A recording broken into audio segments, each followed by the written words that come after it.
This is Scott the Fix-It Guy. Today we're working on a Maytag washing machine, a top loader. This is the modern type that has a blinking lid lock light, and it should be a solid color and it should be spinning, but instead it's a blinking lid lock light, and this means something is wrong with the machine. It could be the lid lock or it could be the actuator. So we're going to unplug it. And today we'll be replacing the actuator. Here's the part number. It costs anywhere between $25 and $50 depending on where you buy them.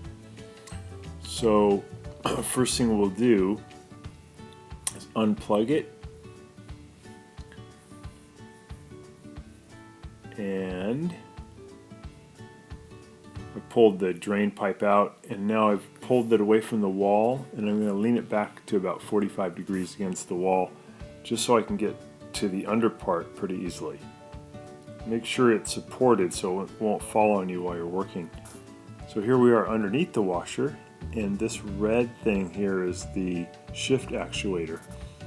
First thing I'll do is remove this belt cover. Just spin off a couple of screws, and that allows me to get to the shift actuator. And now I'm going to remove the modular power connector. So grab that really tight, and I'm going to wiggle it out, pull it away from the actuator. And then I have two Phillips head screws I need to remove, which are green in color, and that's all that's holding the actuator on. So we'll spin those two out. This is actually a pretty easy part to replace, and it can be damaged when the washer gets overloaded, and usually you just have to get a new actuator, but they're pretty cheap, pretty easy to put in. In this case they had just put in too heavy of a load, and when it went to spin it destroyed the actuator. We get those two screws out, and you want to grab the actuator, kind of wiggle it back and forth, it'll come off.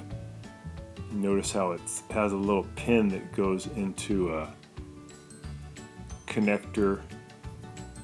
Just kind of watch how that pin goes in, that white pin. There's the little donut shaped thing it goes into.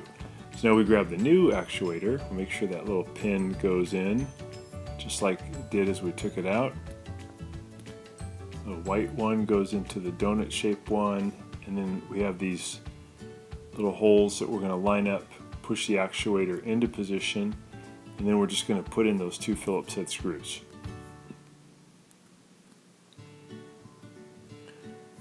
So we'll zip those in, put our modular power connector back in, make sure it's in there really tight, and then we're going to just make sure everything's spinning correctly, the belt's on there tight. We put our belt cover back on, we lower the machine down, and we're going to push it back into position, put the drain pipe back into the wall outlet, and then give it a test. So we set it for spin, we fire it up, and now we have a solid lid lock light. It's not blinking, it's solid, and it's going to spin, and that fixed it. Thank you so much for watching, and please subscribe to our channel.